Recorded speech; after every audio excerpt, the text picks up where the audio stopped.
राम राम। आप देख रहे हैं प्रदेश का नंबर 1 और सबसे भरोसेमंद news channel India news Haryana और मैं हूं आपके साथ आयुष। प्रदेश के सियासत में चौटाला परिवार एक बार फिर से चर्चा का विषय बना हुआ है। अभय चौटाला के अजय चौटाला परिवार को गद्दार कहने पर भतीजे दुष्यंत और दिग्विजय चौटाला ने चाचा अभय चौटाला पर पलटवार किया। दुष्यंत चौटाला ने कहा कि हमने कौन सी गद्दारी की है, इनेलो का डंडा और झंडा उन्हें देकर हम पार्टी से अलग हुए हैं, तो हम गद्दार कैसे हुए।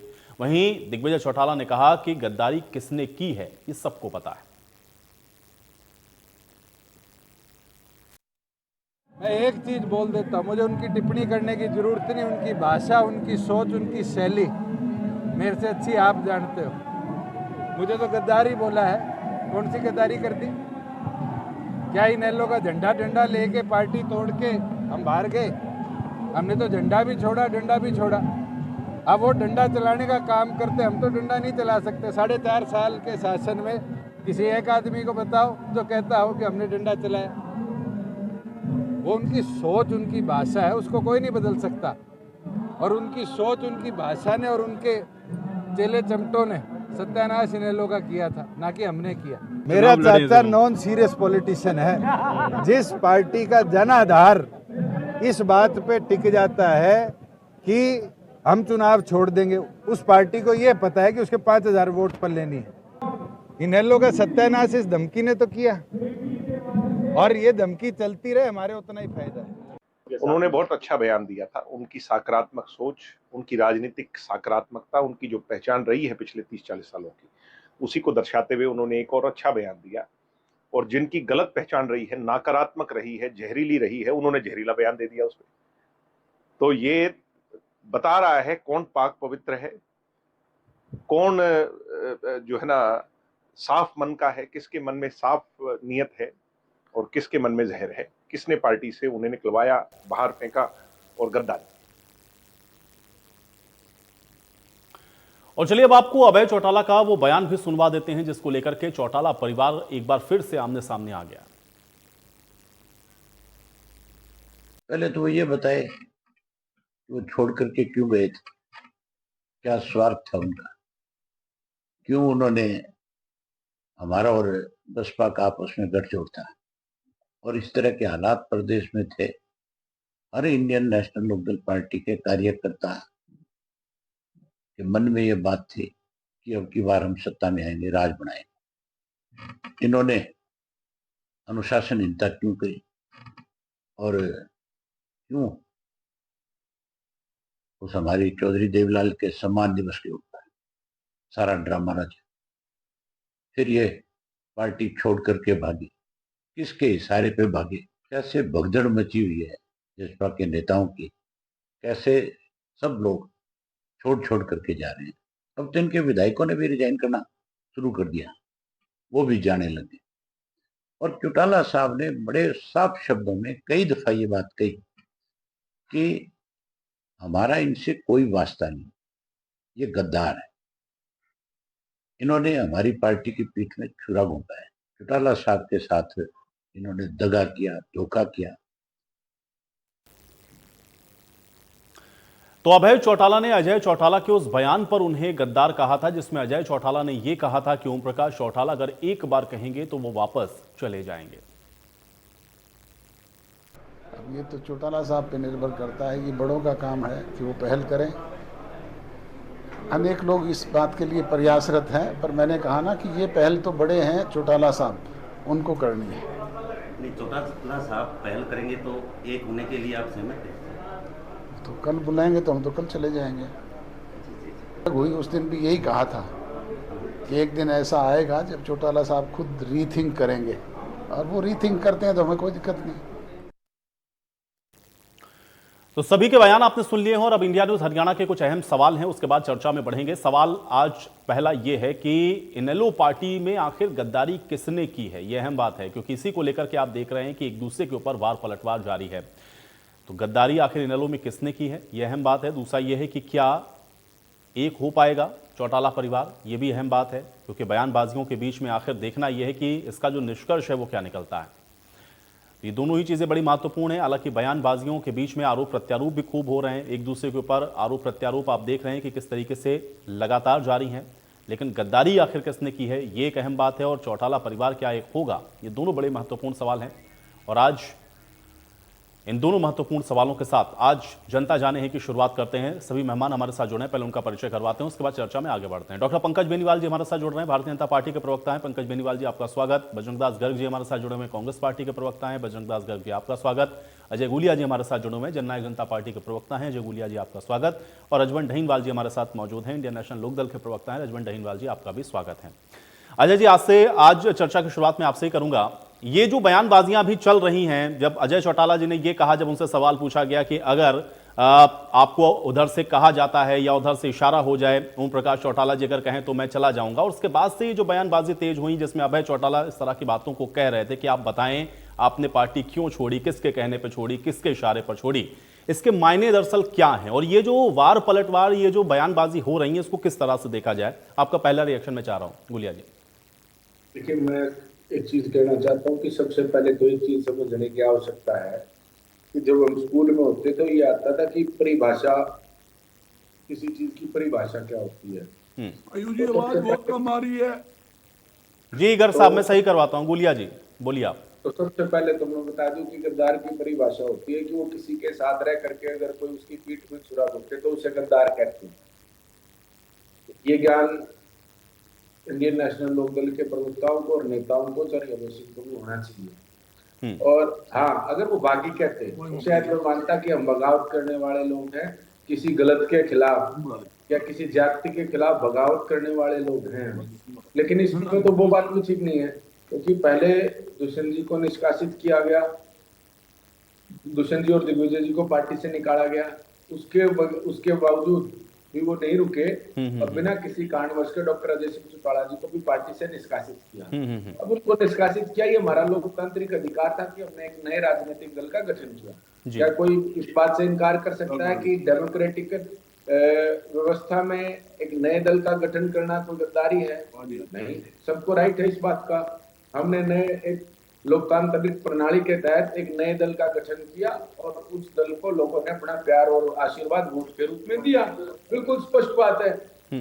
अब ये तो उनको स्पष्ट करना है कि उन्होंने गद्दारी की। नहीं, ठीक है, वो स्पष्ट करेंगे और मैं अभी ढहीनवाल जी से भी इस पर जवाब लूंगा। लेकिन गुलिया जी, मुझे एक चीज और जाननी, क्योंकि अभी हम लोग सुन रहे तो दुष्यंत चौटाला जी ने इस बात को बड़ा स्पष्ट कहा कि अभय चौटाला एक नॉन सीरियस पॉलिटिशियन है, जो स्थिति हो गई है उसके लिए सिर्फ और सिर्फ अभय चौटाला जिम्मेदार है। इस तरह के बयान को फिर कैसे देखें, और नॉन सीरियस क्यों लगते हैं आपको? इतना अनुभव है, इतने पुराने नेता हैं अभय चौटाला जी, और आप उनको नॉन सीरियस पॉलिटिशियन बता रहे हैं।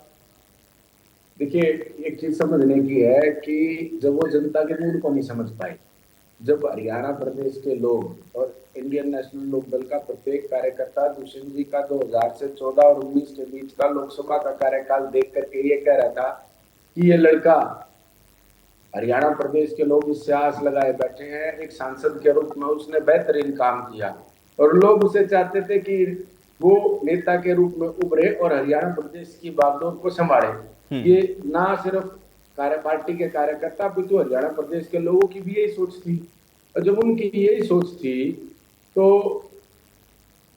उनको ये निर्णय लेना चाहिए था, उनको ये निर्णय ले लेना चाहिए था कि दुष्यंत जी के हाथों में पार्टी की कमान देते या जिस प्रकार से लोग चाहते थे। अब वो जब लोगों की नब्ज को नहीं भाग पाए तो आप उनको बिल्कुल, मैं तो मानता हूँ वो नॉन सीरियस पॉलिटिशियन है जो लोगों की। नहीं गुलिया साहब, देखिए राजनीति में निर्णय कई बार ऐसे होते हैं कि आपने कोई निर्णय लिया जो आप अपेक्षा कर रहे थे, वैसा उसका जो रिजल्ट है वो नहीं मिला।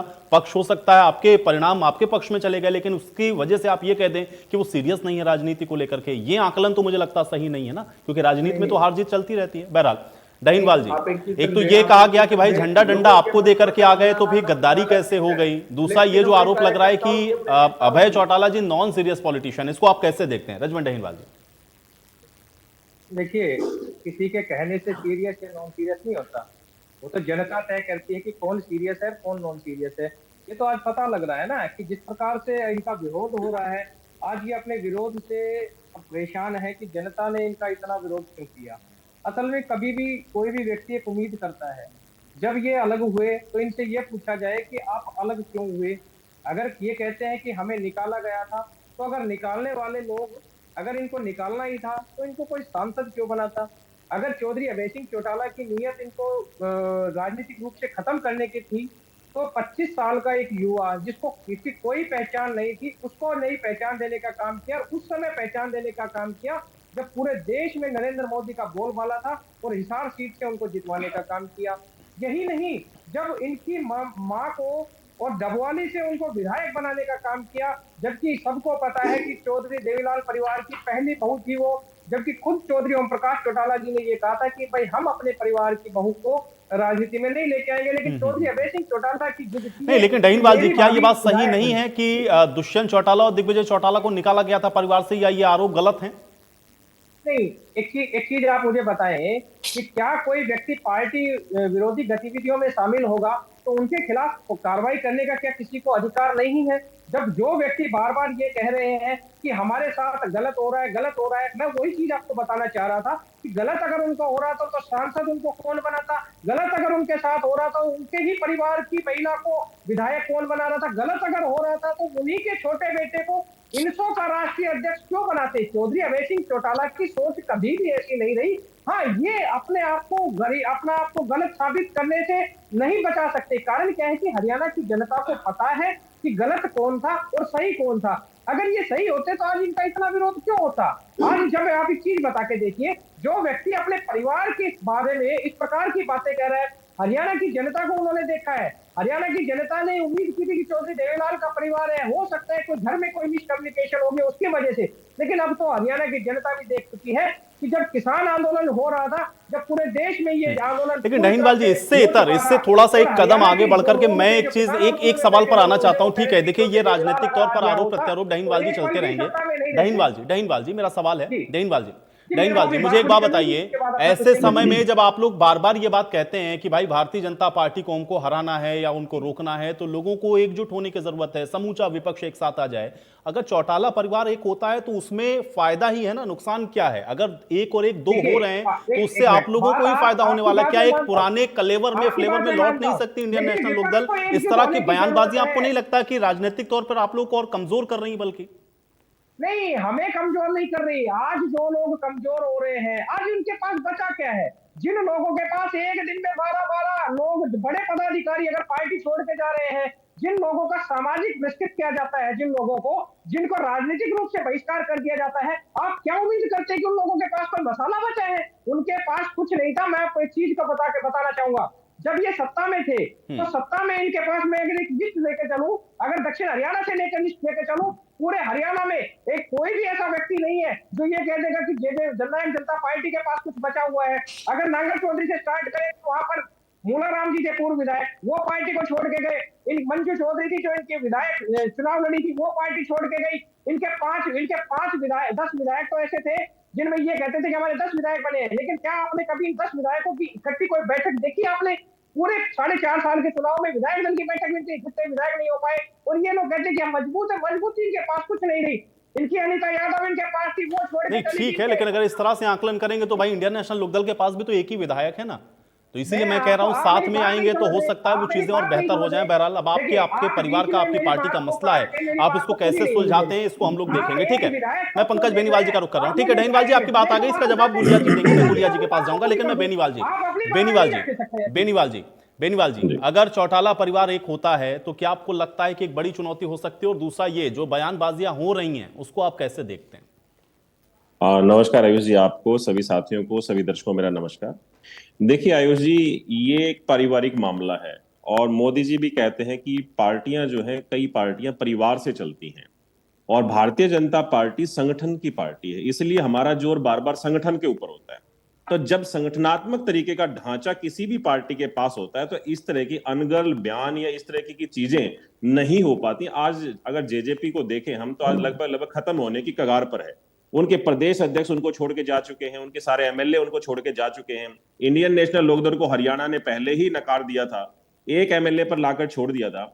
अगर ये परिवार आज अभद्र भाषा का प्रयोग एक दूसरे के ऊपर कर रहा है तो ये 2019 में भी कर रहे थे। ये छींटाकसी करना इनकी पार्टी को आज गर्त में ले जाने का एक बहुत बड़ा, वो आग ताबूत में आखिरी कील ठोकने वाली जो बात है वो आज साबित हो जाएगी। जिस तरीके से इस परिवार में टूट आई है, एक ही परिवार की दो पार्टियां, अब वो एक पार्टी, एक परिवार दो पार्टियां बनाए, 4 पार्टियां बनाए, 10 पार्टियां बनाए, फिर इकट्ठी एक ही पार्टी बना ले, क्या फर्क पड़ता है इस बात से? अब इंडियन नेशनल लोकदल ने 2 ही टिकट अभी तक बांटी है, दोनों की दोनों अपने ही परिवार से बाहर इनसे टिकट दी नहीं जा रही है। जेजेपी के पास कैंडिडेट नहीं है, जेजेपी के पास जो कैंडिडेट होने चाहिए थे शायद वो सारे छोड़ के जा चुके हैं। तो आज इनका ये कहना कि हम घर वापसी कर रहे हैं, हम फिर से परिवार मिल जाएगा, ये सब जनता को बरगलाने की, धोखा देने की हरियाणा की जनता को कोशिश की जा रही है। लेकिन ये लोग ना तो कामयाब होंगे इसमें। जब तक किसी पार्टी का संगठन मजबूत नहीं होगा तब तक कुछ नहीं हो सकता। ये भारतीय जनता पार्टी नहीं है कि नायब सैनी जी मुख्यमंत्री बन जाएं।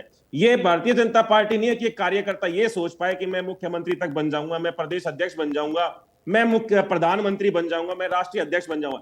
ये सिर्फ वहां संभव है जहां पर संगठन बना हुआ होता है। आप ना कांग्रेस में कोई संगठन है। आपने आरोप लगाया, मैं इसका जवाब देता हूं, लेकिन गर्ग साहब सिर्फ परिवारवाद है ये। और दोनों एक रिएक्शन बजरंग दास गर्ग जी आपका, ठीक है गर्ग साहब। आयुष जी, ये अनेलो और जेजेपी का ये आपसी पारिवारिक मामला है और आपसी में सुलझेंगे।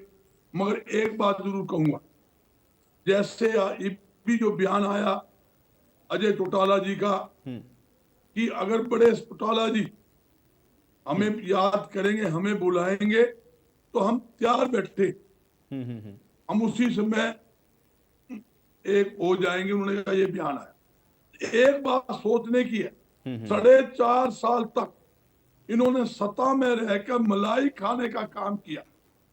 उस समय तो उन्होंने कभी नहीं कहा कि हमें याद कर ले तो हम चले जाएंगे। जब ओम प्रकाश चौटाला जेल में थे तब भी कभी नहीं कहा। आज स्थिति क्या है आप समझिए।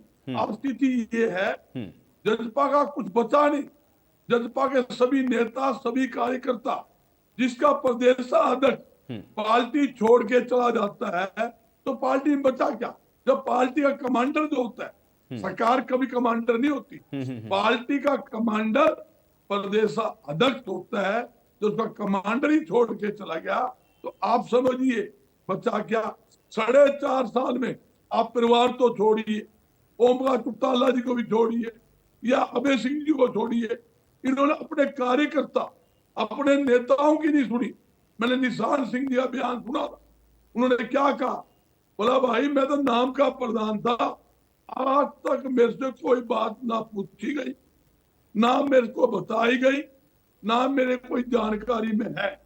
मैं इसलिए परेशान था, इसलिए मैंने पार्टी छोड़ी। उन्होंने एक बयान और दिया, उन्होंने कहा मैं अकेला नहीं, कितनी दुनिया जा रही है और जाएगी आप सोच नहीं सकते। जिस पार्टी के विधायक चले गए, जिस पार्टी का प्रदेशाध्यक्ष चले गए, जिस पार्टी की राष्ट्रीय महासचिव चले गए, जिस पार्टी के नेता हिसार से चुनाव लड़ने वाले रमेश गुदारा थे, किस किस का मैं नाम गिनाऊंगा, 55 जो जेजेपी के नेता थे, परसों ही चौधरी भूपेंद्र सिंह हुड्डा जी के नेतृत्व के अंदर दिल्ली के अंदर उन्होंने पार्टी ज्वाइन की है।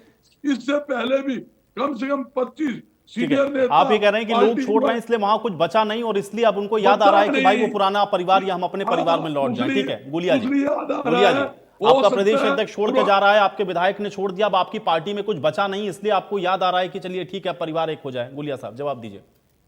देखिए, सबसे पहले तो मैं एक चीज कह दूं, इन्होंने कहा कि प्रदेश अध्यक्ष कमांडर होता है, चीफ होता है, बिल्कुल होता है भाई, इसमें कोई दो राय नहीं। और हमारे निशान सिंह जी अगर छोड़ के जाएंगे तो हमें पीड़ा होगी। लेकिन ये बात कौन कह रहा है, जिसके पार्टी के मौजूदा प्रदेश अध्यक्ष को उसी पार्टी के कार्यकर्ता पीट देते हैं और FIR दर्ज हो जाती है और वो छोड़ के चला जाता है। तो कम से कम बजरंग दास जी, आप मुझे इस बारे में ज्ञान ना पहले तो अच्छा है। आपके पार्टी के मौजूदा प्रदेश अध्यक्ष को दिल्ली में पीटा गया आपके पार्टी के कार्यकर्ताओं द्वारा और उस दलित प्रदेश अध्यक्ष को पार्टी छोड़नी पड़ी, तो आप मुझे ये ज्ञान ना दें। देखिए, मैं एक चीज मानता हूँ, चुनाव का दौर है और ये आज नहीं, आप 19 के चुनाव देखेंगे, 14 के चुनाव देखेंगे, उससे पहले के चुनाव देखेंगे, लोग छोड़ के जाते हैं। अगर हमारा कोई कार्यकर्ता, नेता छोड़िए, पदाधिकारी छोड़िए, कोई कार्यकर्ता भी छोड़ करके जाता है तो हमें पीड़ा होती है। और इस पे हम मंथन भी करेंगे कि क्या कारण। लेकिन देखिए, कुछ लोगों की राजनीतिक महत्वाकांक्षाएं होती हैं जो हो सकता है हमारे यहाँ पूरी ना हो रही हो, हमारे यहाँ उनकी राजनीतिक महत्वाकांक्षाएं पूरी ना हो रही हो। और नहीं, लेकिन गुलिया जी तर्क ये है ना कि वो लोग छोड़ के चले गए इसलिए अब आपकी पार्टी में कुछ बचा नहीं। आपके कार्यकर्ता जा रहे, आपका प्रदेश अध्यक्ष जा रहा, इस तो वजह इनका से अब आपको लग रहा है कि अब चौटाला साहब अगर उधर से इशारा करें तो आप वहां पर लौट सकते हैं। यही आरोप तो इंडियन नेशनल लोकदल भी लगा रहे हैं, यही समूचा आपके जो प्रतिपक्षी हैं वो भी यही बात कह रहे हैं। नहीं देखिए, मैं एक चीज बताऊंगा, ये तो डेमोक्रेसी में, लोकतंत्र में जनता जनार्दन होती है। बजरंगदास जी के कहने से नहीं कोई बात बनेगी, ना मेरे कहने से बनेगी, ये तो जनता जवाब देगी। जब हम 9 महीने पुरानी पार्टी थे, लोकसभा में हम चुनाव हारे, पूरी तरह हारे, स्वीकार करता हूँ आपके टीवी चैनल पे, लेकिन विधानसभा में रिजल्ट्स कैसे रहे ये तो हरियाणा प्रदेश के लोगों को तय करना है। हम तो पहले दिन से एक बात कह के जा रहे हैं कि देखिए हमें 10 सीटें थी, हम कितना गुड डिलीवर कर पाए, अपना काम लेकर के लोगों के बीच में जाएगा, ये तो हरियाणा प्रदेश के लोगों को तय करना है कि वो हमें वोट के रूप में अपना आशीर्वाद देंगे कि नहीं देंगे। लेकिन हम अपना काम लेकर के जाएंगे कि ये काम हमने किया है भाई। अब ये तो हरियाणा प्रदेश के लोग तय करेंगे कि कितना आशीर्वाद वो हमें देंगे, कितनी वोट वो हमें देंगे। लेकिन हाँ, एक राजनीतिक दल के रूप में मैं जरूर कह सकता हूँ कि हुसैन जी का कार्यकर्ता जिस प्रकार से शुरू में लोग कहते थे कि 400-500 बालकों को तोड़ है, वो कार्यकर्ता, डाइनवाल जी, ये तो जनता तय करेगी कि भाई पार्टी में कुछ बचा है कि नहीं बचा है, ये तो जनता के ऊपर है ना। क्योंकि उन्होंने कहा कि भाई लोकसभा चुनाव में तो वो पिछली बार का भी एग्जाम्पल दे रहे हैं, लेकिन उनका कहना यह है कि अगर आप ये कहते हैं कि लोग उनके पास नहीं इसलिए वो इंडियन नेशनल लोकदल में जाना चाह रहे हैं, तो ऐसा नहीं है, ये जनता तय करती है। डाइनवाल जी देखिए, बात एक की जाती है कि उनके जो लीडर थे या इनके जो कार्यकर्ता थे, चौधरी अभय सिंह चौटाला ने परिवर्तन यात्रा के दौरान 90% के आसपास इनके सारे कार्यकर्ता तो इनेलो में आ चुके हैं। अब इनके पास जो बड़े बड़े नेता हैं वो भी पार्टी छोड़ दिए, इनके पास बचा क्या है? मैं वही चीज आपको बार बार बताना चाह रहा हूँ कि जो व्यक्ति बार बार ये कहता है कि हमने कुछ नहीं किया, मैं इनसे भी एक चीज पूछना चाहता हूँ और आपको बताना भी चाहता हूँ कि जब 2019 में जब इनेलो और बसपा का गठबंधन था, जब पूरे प्रदेश में जेल भरो आंदोलन किया गया, तो प्रदेश का बच्चा ये कहने लग गया था कि अब इंडियन नेशनल लोकदल पार्टी की सरकार आएगी। और इन्होंने एक अपना ये ऐसे साजिश के तहत इस पार्टी को तोड़ने का काम किया है। किसके इशारे पे किया वो तो भविष्य के गर्भ में है, बताएंगे यही भी। लेकिन वहां पर लाखों कार्यकर्ताओं के, लाखों हरियाणा प्रदेश वासियों की भावनाओं को आहत करने के बाद और इन्होंने उस पार्टी को तोड़ने का काम किया और हालात ये बने, चौधरी देवीलाल परिवार का इन्होंने नाम को डुबोने का काम किया है। बार बार जो 75 पार का नारा लगाते थे, जिनके खिलाफ वोट मांगने का काम किया और उन्हीं की गोद में जाकर बैठ गए। और बार बार वो किसान, मैं बार बार किसानों की बात इसलिए कह रहा हूँ कि वो किसान ये कहते थे कि चौधरी देवीलाल का परिवार कभी भी किसानों का हित नहीं दे सकते, और वो उनके खिलाफ बैठे, उनके खिलाफ जब लाठियां चली, उनके ऊपर गोलियां चली, जब पानी की बौछारें चली, जब वो धरने पर बैठे, तो कभी इनकी ये हिम्मत नहीं हुई, कभी उनके पास उनको सांत्वना देने के लिए, उनके पास दिलासा देने के लिए चले जाते, ये हीरो बन जाते इस सरकार में और इनकी सारी गलतियां माफ हो जाती, बशर्ते कि ये किसानों के समर्थन में अपना इस्तीफा दे देते। लेकिन ये सत्ता की मलाई खाने वाले लोग थे, इन्होंने उस समय ना तो किसानों की सोची, इसके बाद दुनिया भर के आंदोलन हुए, चाहिए खिलाड़ियों के आंदोलन हुए, चाहिए अग्निवीर के लेकर आंदोलन हुआ, चाहिए महिलाओं का लेकर हुआ, हर प्रकार के आंदोलन, सरपंचों का आंदोलन यहाँ पर हुआ। लेकिन इन्होंने अपनी भागीदारी, इन्होंने अपने आप को सत्ता के साथ जोड़े रखा। कभी भी आंदोलनकारी व्यक्तियों के साथ इन्होंने कभी भी अपने ऐसी कोई भावनाएं उनके साथ जोड़ दी नहीं दिखाई। और इनका काम क्या रहता था, अगर उनके ऊपर लाठियां चलती है तो चलने दो, बोला हमें सत्ता से मतलब है। ये उन लोगों को गलतियां बताने, उन लोगों की गलतियां निकालने का काम करते थे। जब सरकार भारतीय जनता पार्टी, जो आज हमारे भाई पंकज बेनीवाल ये कहते हैं कि इनका कुछ नहीं बचा, मैं तो ये भाई बेनीवाल जी को बता रहा हूँ, भाई बराबर का हिस्सा आपका भी है। चाहे रतिया में चले जाओ, सरसा में चले जाओ, चाहे हिसार में चले जाओ, चाहे मोहनलाल बड़ौनी के इलाके में चले जाओ, चाहे कोसली में चले जाओ। ठीक है बेनीवाल जी, ठीक है, एक सेकंड बेनीवाल जी जवाब दीजिए। बेनीवाल जी, ठीक है बेनीवाल जी, ठीक है, डाइनवाल जी बात आ गई, एक सेकंड बेनीवाल जी जवाब दीजिए। साथ में तो आप भी थे ना, आप लोग के भी यही है। ठीक है बेनीवाल जी। देखिए आयुष जी, कुछ लोग जिन्होंने भी ये उपद्रव किया, जिन्होंने जहां पर किया, चाहे वो इन्होंने कुछ नाम लिए, उनका आइडेंटिफिकेशन हुआ कि वो लोग कौन थे, किन पार्टियों से संबंध रखते थे। अब दूसरी राजनीतिक पार्टियों के लोग अगर आपकी जनसभा में आकर के कुछ उपद्रव काम करते हैं, कुछ उतंडता लेकर के आते हैं, तो आप उसका कुछ हल नहीं है आपके पास। ये तो भारतीय जनता पार्टी हर एक जनता की है, जनता की आवाज है, कोई भी आ सकता है, किसी की रैली में, किसी के भी रोड शो में कोई भी आ सकता है। लेकिन आकर वहां पर कोई उपद्रव करता है तो पता तो चलता है ना कि ये कौन सी पार्टी का था, किस पार्टी के लोग थे, किससे संबंध रखते थे। अगर ऐसे लोग आकर के वहां पर रैलियों को खराब करने की कोशिश करते हैं तो इन चीजों से नहीं होता। ये हरियाणा की जनता जानती है, देश की जनता जानती है। बिल्कुल, और मुझे लगता है कि इसको प्रदेश की जनता पर ही छोड़ देना चाहिए। और बहरहाल अब देखेंगे ये कि आगे आने वाले समय में इसका जो राजनीतिक पटाक्षेप है वो कैसा होता है। शुक्रिया आप लोग का समय निकालने के लिए और आज इस चर्चा का हिस्सा बनने के लिए। हालांकि आप देख रहे हैं कि एक तरीके से जो वार पलटवार है या जो बयानबाजियां हैं वो लगातार जारी हैं, लेकिन इसका जो असर है राजनीतिक तौर पर वो क्या होगा, इसके लिए समय और वक्त का इंतजार करिए। अजंता जाने में मेरे साथ फिलहाल इतना ही।